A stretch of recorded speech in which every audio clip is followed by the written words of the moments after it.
안녕하세요. 오늘도 사연 살롱을 찾아주셔서 감사합니다.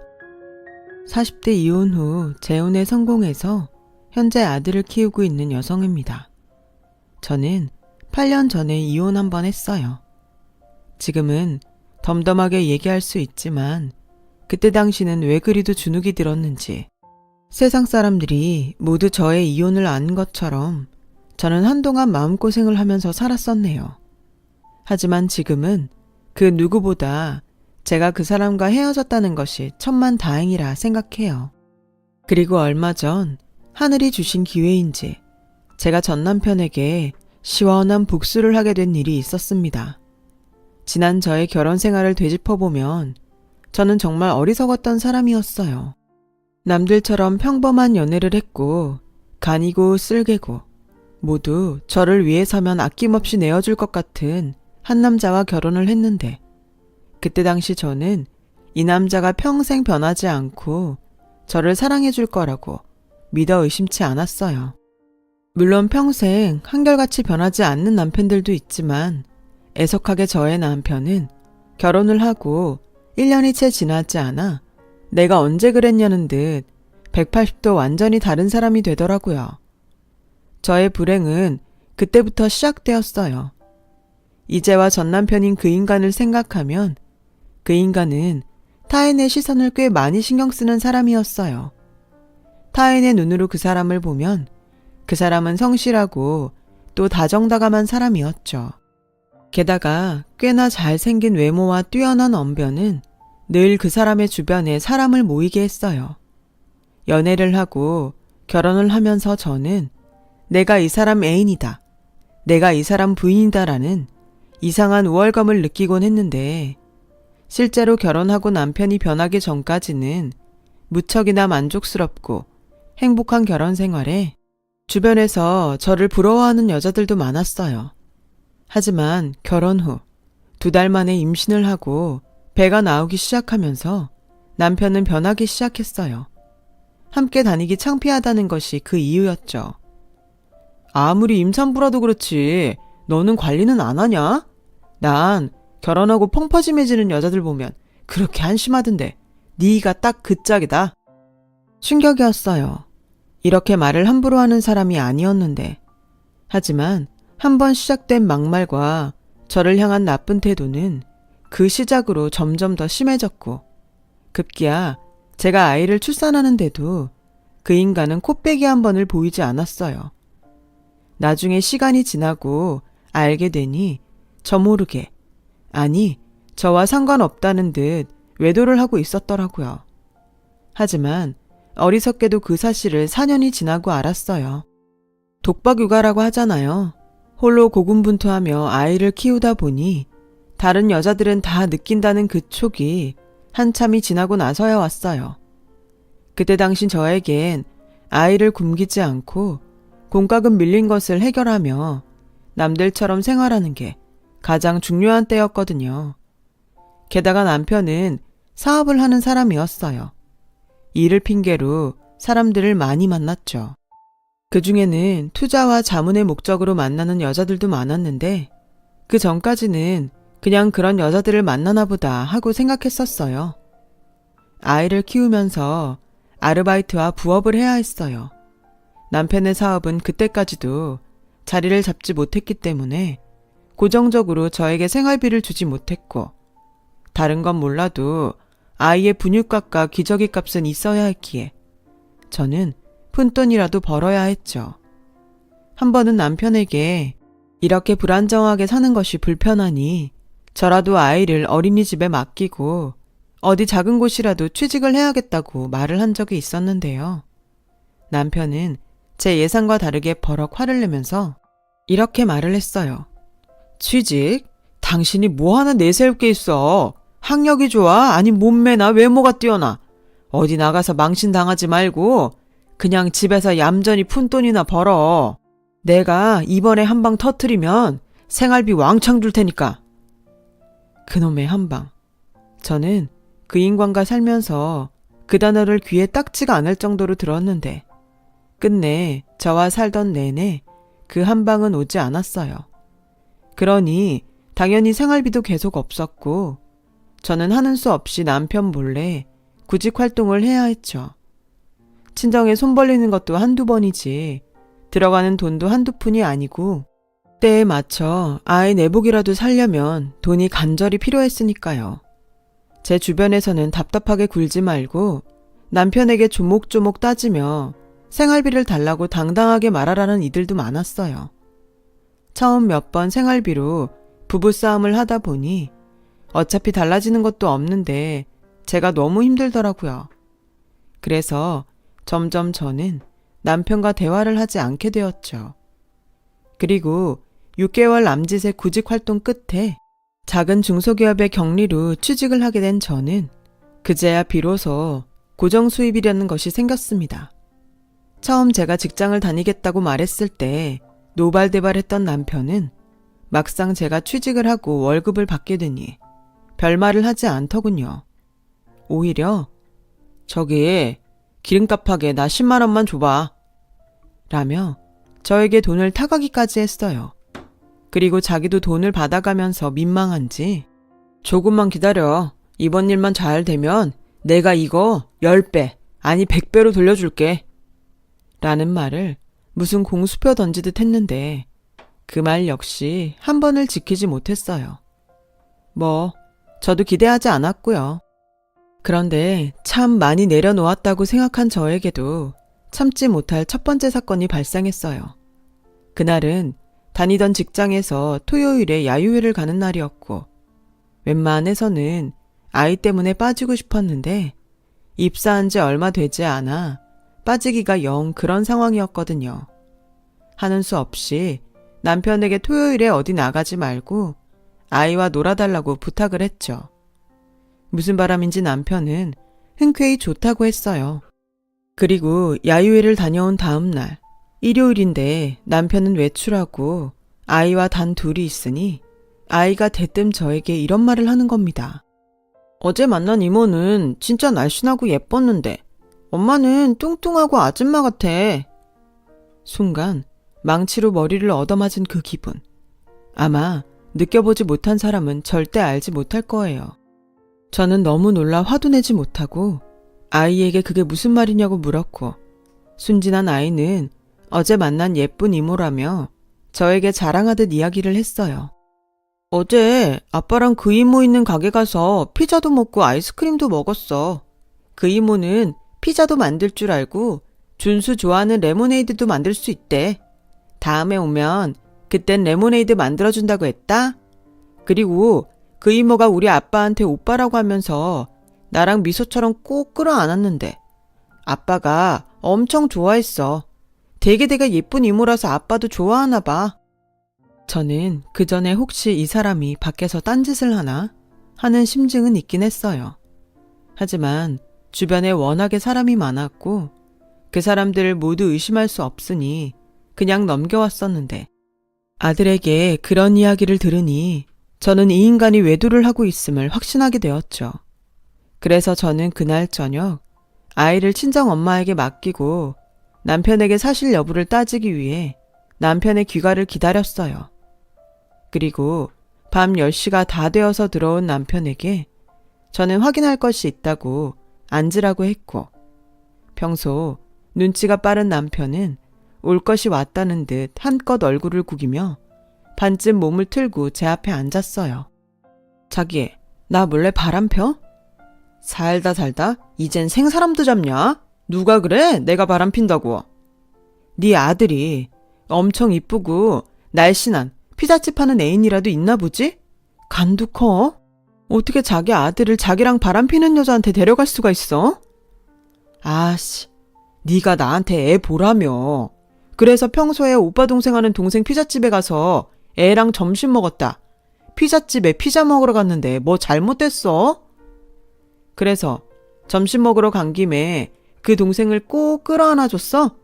네 아들이 네가 엄청 좋아했다고 나한테 말해주더라. 얼마나 좋아했으면 그걸 애도 아니? 정말 짜증나게 구네. 그냥 허그한 거야, 인사. 촌스럽게 넌 그것도 모르냐? 하긴 어떤 사람이 너한테 그런 걸 해줬겠냐. 내가 미쳤지. 이렇게 망가질 줄도 모르고 그 많은 여자 중에 너를 골랐으니. 지금 말 다 했어? 그래, 밖에 나가봐라. 나 같은 남편 있냐? 사람은 다 똑같아. 네가 나랑 다닐 때 어깨에 힘 들어가듯 나도 예쁜 와이프 옆에 세고 다녀야 어깨에 힘이 들어가지. 이건 뭐 푹 퍼져서는 너도 여자냐? 능력도 없는 게 터진 입이라고 말 함부로 할래? 어깨에 힘이 들어가? 야, 나 어깨에 힘 빠져도 좋으니까 다른 집 가장처럼 가장 노릇이나 해. 꼴에 푼돈 좀 번다 이거지? 내가 이러니 내가 하는 일이 줄줄이 안 되는 거야. 사업하는 남편 내조할 생각은 안 하고 엄한 일로 의심이 나니 잘 될 남자도 너 만나면 망하지. 그래서 내가 이 모양 이 꼴이고 내가 지금 이러는 거 다 너 때문이라고. 남편은 그렇게 적반하장으로 큰 소리를 치고 집을 나갔어요. 굳게 닫힌 현관문을 보며 어이가 없더군요. 황당했던 저는 그때 진지하게 이혼을 생각했었죠.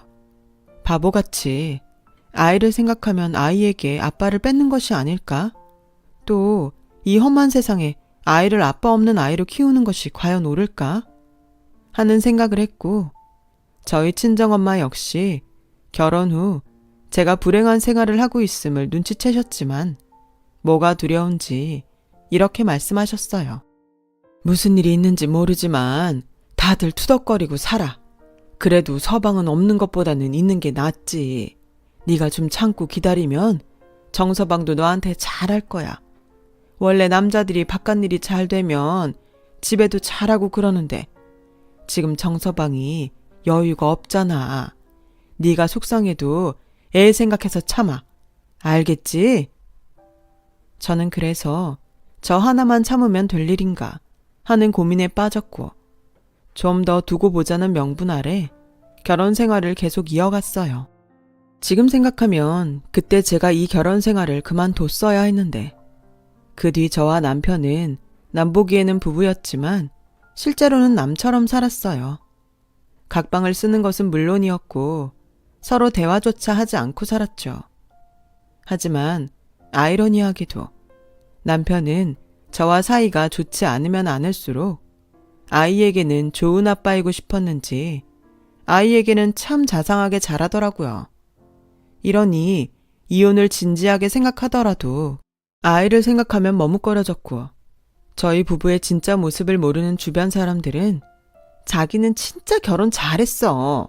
은성이 아빠 진짜 자상하더라. 진짜 부러워. 라며 제 속도 모르는 소리를 해댔어요. 그런데요, 제가 결혼 생활을 하면서 하나 알게 된 것이 있는데 그건 한 번 바람핀 사람은 두 번, 아니 세 번 바람을 피우기도 쉽다는 거였어요. 비록 쇼윈도 부부처럼 사는 부부였지만 외도는 그것과 상관없이 저에게는 참을 수 없는 일이었죠. 이런 저와 상관없이 이젠 대놓고 바람펴도 된다 생각했던 남편은 저에게 자신의 내연녀를 동업자라고 저에게 지칭하면서 통화는 물론이고 걸핏하면 밖으로 나갔어요. 그날도 휴일 저녁인데도 불구하고 남편은 동업자라는 여자를 만나러 나갔고 새벽 4시가 다 돼서 집에 들어왔더라고요. 그날만큼은 그냥 넘어갈 수 없다는 생각이 들어 세상 모르고 자는 남편의 차 키를 가지고 차 안을 샅샅이 뒤져봤어요. 그리고 저의 예상대로 남편의 차에는 그간 열심히 싸돌아다니며 바람핀 증거들이 우르르 나왔는데요. 지방 톨게이트에서 받은 영수증과 모텔 영수증, 그리고 찢긴 스타킹과 귀걸이 한 짝까지. 저는 온몸에 소름이 돋아 그것들을 모조리 들고 집으로 와 곤히 자는 남편의 면상에 그대로 던져버렸어요. 에이씨, 뭐야? 네가 사람이니? 아무리 우리가 쇼윈도 부부처럼 산다고 해도 너도 도리는 지키고 살아야 하지 않아? 또 뭔데 그래? 또 뭘 가지고 사람을 긁어? 남편은 제가 자신에게 던진 그것들을 슬쩍 보더니 헛기침을 하며 자기가 직접 그것들을 쓰레기통에 버렸어요. 그리고는 뻔뻔하기로 작정했는지 저에게 이렇게 말하더군요. 남자가 사업하다 보면 이런 일도 있고 저런 일도 있는 거야. 당신은 속 좁게 그걸 하나하나 의심하냐? 촌스럽게. 촌스러워? 무슨 사업을 어떻게 하는지 모르겠지만 그렇게 더럽게 놀 거면 이혼해. 내가 그래도 애 생각해서 참았는데 도저히 안 되겠다. 아이고 그래. 네가 이혼하자고 하면 내가 무서워할 줄 알아? 나도 너랑 이혼하고 자기한테 오라고 한 여자 많아. 그래도 난 지조를 지킨 거라고. 지키긴 개뿔. 네가 네 손으로 쓰레기통에 버린 건 다 뭔데? 넌 사업을 네 몸뚱이로 하니? 그래서 뭐 진짜 사업다운 사업은 한 적이 있긴 하니? 야, 너 정말 끝까지 사람 무시할래? 볼품없는 아줌마 주제에 고작 200만 원 벌면서 유세 떠냐? 좋아, 이혼해. 대신 이혼하자고 네가 말했으니까 위자료는 네가 줘야 한다. 저에게 위자료를 달라고 하는 남편이란 작자에게 어이가 없었어요. 걸핏하면 저에게 무식하다, 촌스럽다고 하더니 유책 배우자가 누군데 누가 누구한테 위자료를 달라고 하는 걸까요? 그래서 법으로 하자고 했어요. 그렇게 짐을 싸고 자던 아이를 깨워 집을 나왔는데 남편은 그러든지 말든지 하며 쳐다보지도 않더군요. 아이는 계속 울며 자긴 나가기 싫다고 하는데 정말 속이 아니었어요. 그리고 집을 나왔죠. 막상 친정에 가려고 하니 저에게 다른 집도 다 그렇게 산다고 참고 살라고 했던 친정 엄마의 말이 떠올라 쉽게 발이 떼지지 않더라고요. 다른 친구들 집에 가서 신세를 지자니 그것도 자존심상 용납이 되지 않더라고요. 그렇다고 큰 소리치고 나왔는데 다시 집으로 갈 수는 없고 그래서 저는 망설임 끝에 친정으로 향했어요. 처음엔 어디 여인숙이라도 갈까 생각했지만 저 혼자면 모를까 어린 아들이 있으니 차마 그렇게는 하지 못하겠고 친정 엄마한테 잘 이야기하면 설마 밖으로 내치기야 할까 하는 생각에 무거운 발걸음을 옮겼어요. 이게 다 뭐야? 너 설마 집 나왔어? 친정엄마는 제가 들고 있는 커다란 짐가방을 보며 놀라 물었고 고개만 끄덕이며 우선 아이를 재우고 자초지종을 말하겠다고 했는데 저의 말을 모두 들은 친정엄마는 한숨만 푹푹 내쉬고 그날 저녁 아무 말도 하지 못하셨어요. 그렇게 일주일 정도가 흘렀고 그동안 친정엄마에게 아이를 맡기고 직장을 다녔던 저에게 남편은 무슨 바람인지 저를 찾아와 예전과는 아주 달라진 모습으로 이렇게 말을 했어요. 내가 다 잘못했어. 이제 그만 집으로 들어와. 응? 내가 다신 당신이 싫어할 짓 하지 않을게. 갑자기 무슨 바람이 불었어? 왜 이래? 왜? 나랑 이혼하고 오라고 했던 여자들이 막상 진짜 그렇게 한다고 하니까 오지 말래? 에이, 그건 그냥 홧김에 한 말이지. 우리가 아무리 싸우고 그랬어도 우린 부부고 부모잖아. 당신 나가고 혼자 이런저런 고민 진짜 많이 했는데 당신 말대로 내가 그동안 진짜 당신한테 함부로 한 것 같아. 내가 이제 진짜 정신 차리고 남편 노릇, 아빠 노릇 잘하고 살게.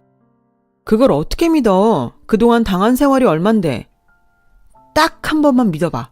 나 아는 사람 소개로 다음 주부터 택배 사업도 하기로 했어. 택배? 그게 글쎄 월 300에서 500은 거뜬하다고 하네. 앞으로 내가 성실하게 내 몸으로 돈 벌어올 테니까 나한테도 기회를 주라. 저는 달라지겠다는 남편을 보고 마음이 흔들렸어요. 아무래도 아이가 있으니 더 그랬던 것 같아요. 그리고 예전에는 폼생폼사라고 남보기에 좋은 일만 하고 싶어 하던 남편이었는데 구체적으로 택배 사업을 한다고 하니 정말로 이젠 정신을 차렸나 하는 기대도 들었고 그래서 저는 그날 저녁 친정집을 나와 집으로 돌아왔어요. 택배 사업을 한다는 남편은 무슨 준비할 것이 그리 많은지 실제로 일을 나가는 꼴은 보지 못했죠. 택배 일을 하려면 탑차가 필요하다면서 어디서 생긴 돈인지 차를 떡하니 뽑아왔는데 그때부터 슬슬 예감이 좋지 않더군요. 그리고 1년 뒤 저에게 남편이라는 작자를 도저히 용서할 수 없는 사건이 벌어졌는데 그날은 유독 되는 일이 없어서 심적으로 힘들었던 저녁이었어요. 퇴근 시간을 앞두고 책상 정리를 하고 있는데 평소 저희 엄마가 친하게 지내는 옆집 이모님이 전화를 하셨고 저에게 다급하게 이렇게 말씀하셨어요. 나경아, 큰일 났어. 니네 엄마가 쓰러지셨다. 지금 119 불러서 병원으로 가고 있는데 아우 이게 무슨 일이니? 아무튼 너 빨리 병원으로 와라. 알았지? 전화를 끊고 너무 놀라 이모님이 말씀한 병원으로 택시를 타고 갔어요. 그리고 제가 병원에 도착했을 때는 엄마가 의식과 호흡이 없다며 심폐소생술을 하고 있었어요. 저희 엄마는 끝내 다시 깨어나지 못하셨어요. 하루아침에 아무런 준비도 없이 부모를 잃은 저는 모든 것이 꿈을 꾸는 듯 현실감이 없었고 다리에 힘이 빠져 그 자리에 풀썩 주저앉았는데 그 뒤로 기억이 잘 나지 않아요. 그리고 시간이 얼마나 흘렀는지 체감이 되지 않은 가운데 정신을 차려보니 저는 엄마의 장례가 치러지는 장례식장 안에 있었고 뒤늦게 연락을 받고 온 남편은 어쩐지 저와 저의 친정 식구들을 제대로 쳐다보지 못하는 듯한 모습을 보였는데 멀리 제주도에 살고 있어 왕래가 별로 없던 저희 외삼촌이 남편을 보자 다짜고짜 멱살을 잡았어요. 그리고는 제가 생각지도 못했던 말들을 꺼내시는데 순간 이성을 잃고 말았네요. 이놈이 우리 누나를 죽인 거야. 걸핏하면 이혼하게 생겼으니 돈 달라고? 그렇게 우리 누나를 쪼아대니 저 마음 약한 노인이 버틸 수가 있었겠어? 오죽하면 우리 누나가 나한테까지 돈을 빌려달라고 했을까? 삼촌, 그게 다 무슨 말이에요?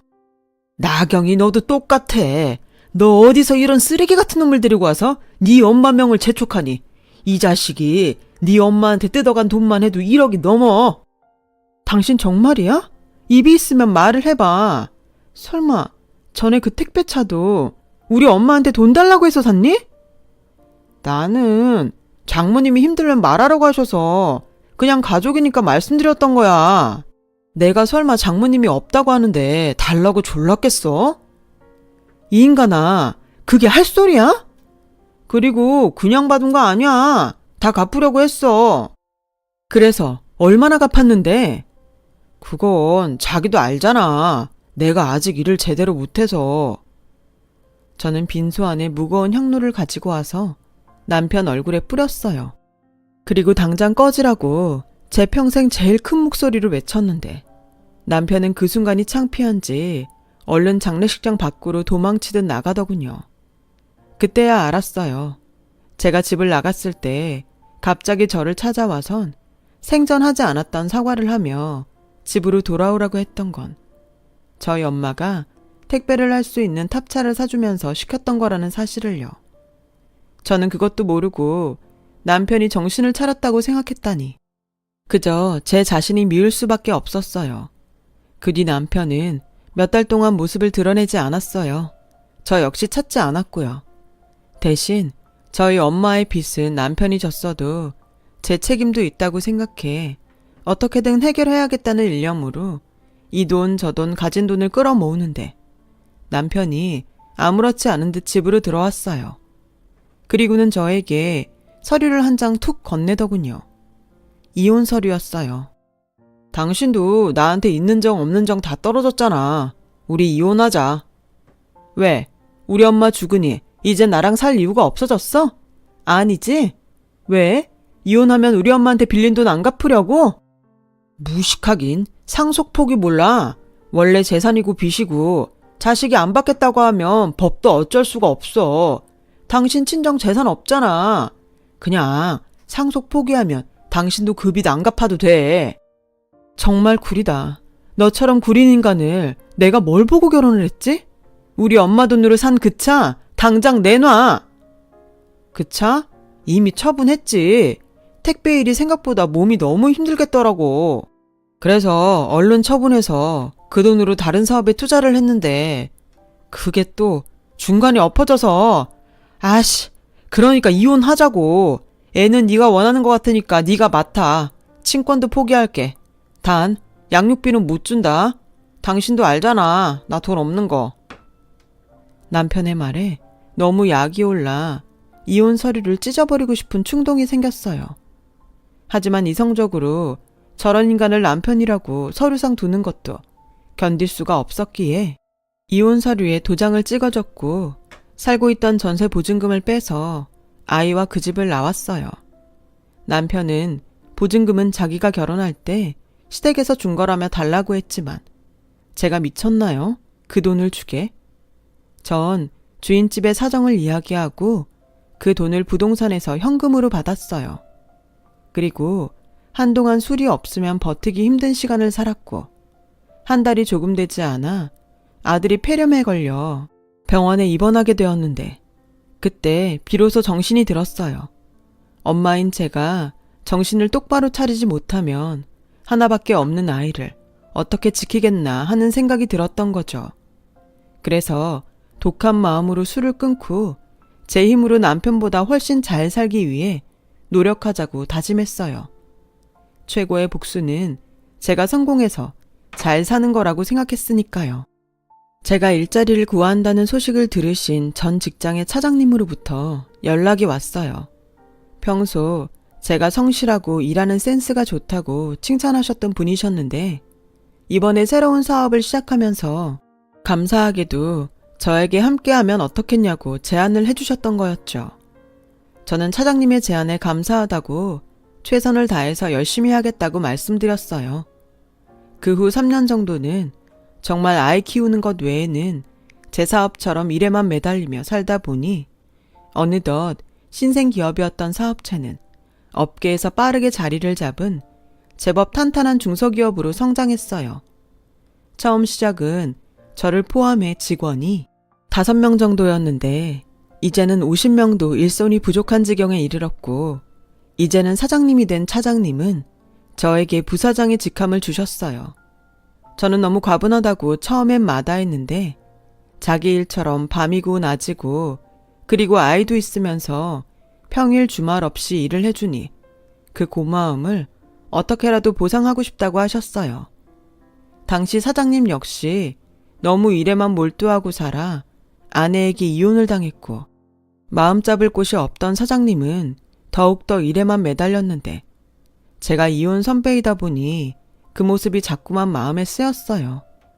그래서 함께 야근을 하며 또 주말 특근을 하며 공과 사를 함께 나누다 보니 남녀 간의 정이 싹트기 시작했어요.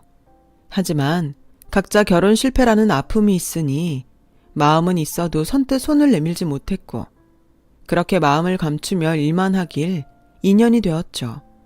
사장님이 조심스럽게 먼저 저에게 고백을 하더군요. 이런 말이 어떻게 들릴지는 모르겠지만 내가 나경 씨와 나경 씨 아들의 울타리가 되어주고 싶은데 물론 당장 뭘 어쩌자는 건 아니고 이제 우리 서로 마음 숨기지 말고 진지하게 함께할 생각을 해보면 어떨까? 처음도 아니었는데 저는 사장님의 고백에 좋으면서도 두려웠어요. 아마 한 번의 아픔을 가진 사람들이라면 다 아는 기분일 거예요.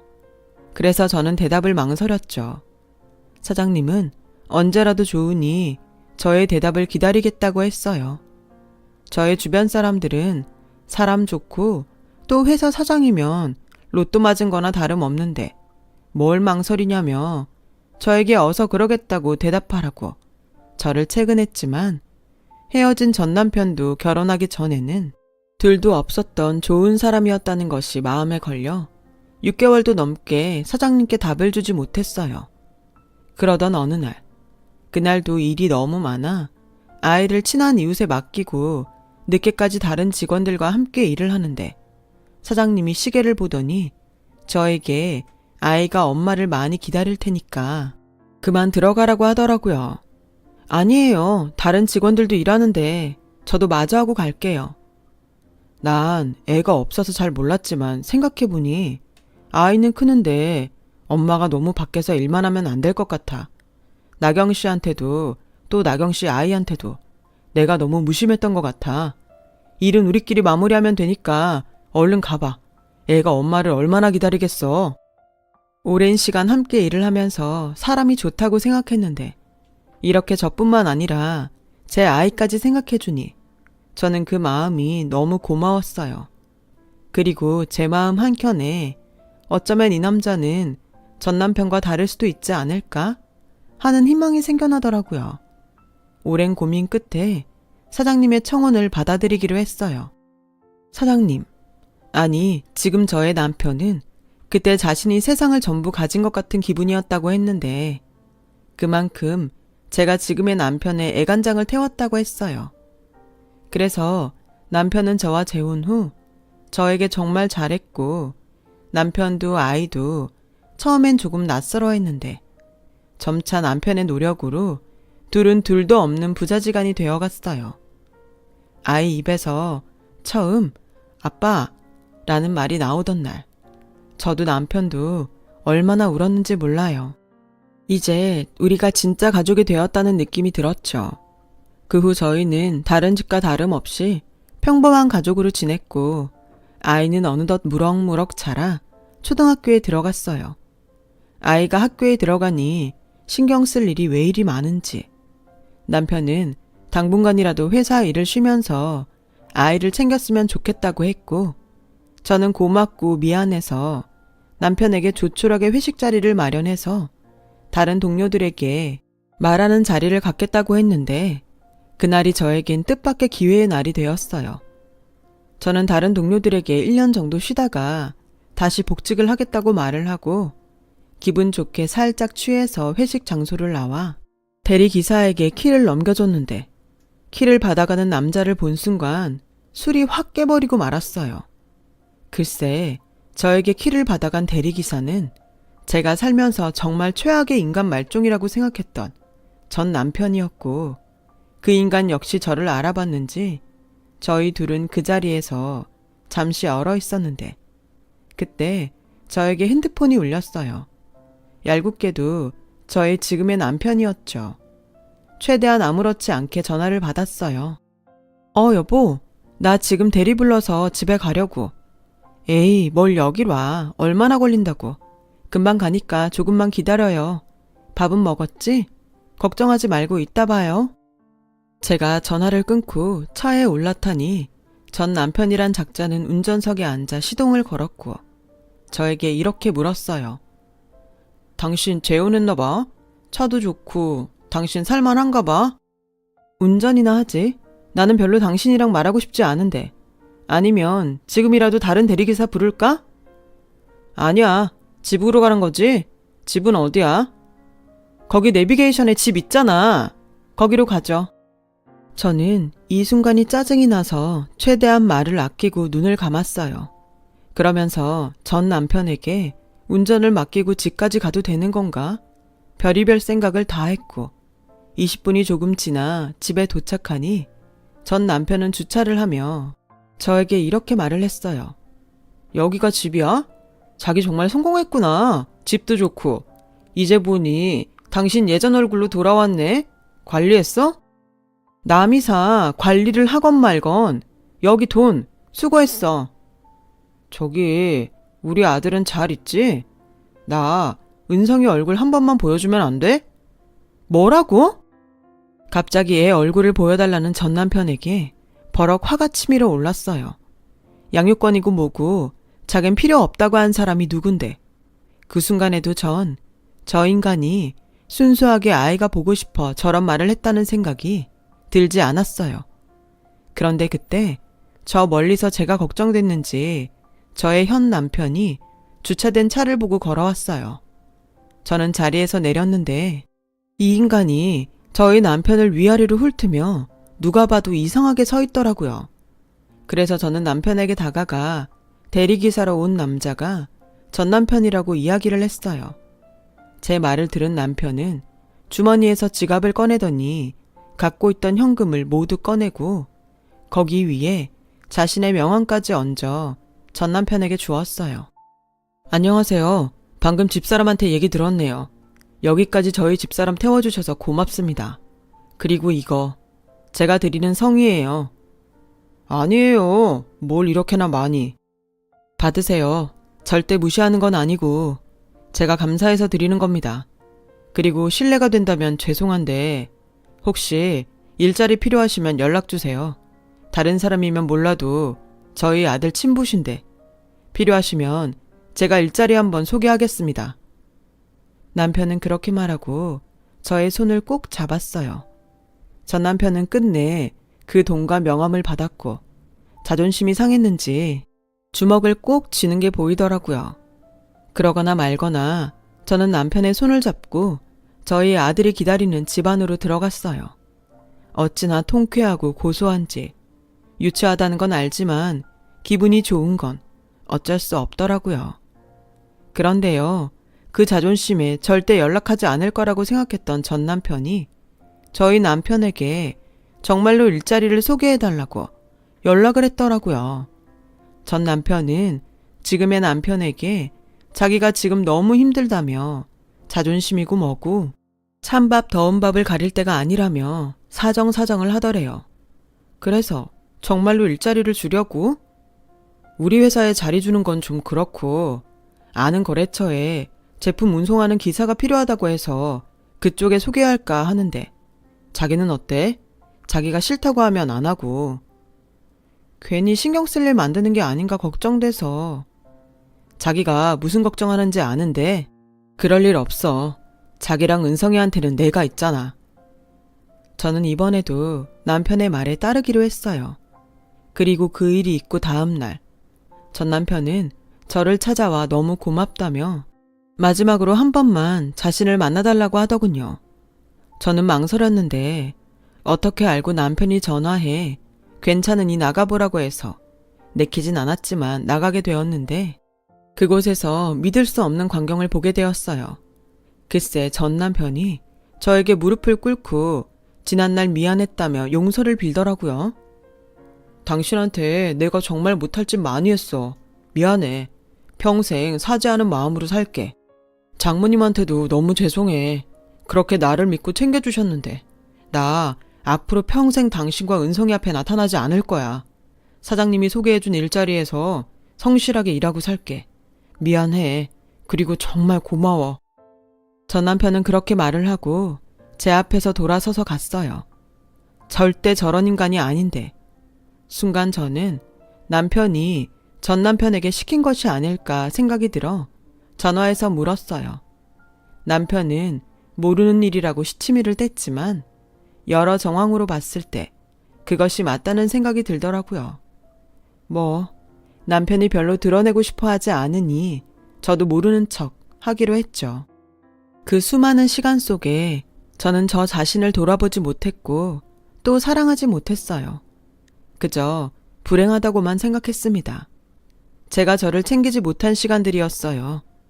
여러분은 저보다 훨씬 현명하시니 어떤 불행한 순간에도 내가 나 자신을 절대 놓지 마세요. 당장 상황이 크게 변하지 않을지라도 내가 나를 포기하는 순간 그 어떤 기회도 기적도 나를 찾아오지 않는다는 그 말을 꼭 전하고 싶습니다. 제가 좀 더 일찍 그걸 알았다면 그렇게 우유부단한 삶을 살지도 그렇게 불행한 삶을 살지도 않았을 거예요. 생각하면 할수록 지금의 남편은 저에게 은인이 아닐 수 없어요. 남편이 사랑으로 구원해 주었으니까요. 그래서 저는 앞으로 남편에게 받은 사랑에 보답하는 마음으로 더 지금의 남편을 위하고 사랑하며 살려고 합니다. 평생 사랑하는 마음으로 나를 살게 해준 여보, 정말 고마워요. 지금까지 저의 긴 사연을 들어주셔서 고맙습니다. 오늘 하루도 기적이란 기회가 여러분을 찾아가길 바라며 이만 줄이겠습니다. 여러분, 사연 댓글에 응원과 현명한 조언 부탁드려요. 좋아요와 구독은 저에게 큰 힘이 됩니다. 오늘도 좋은 일 가득하세요.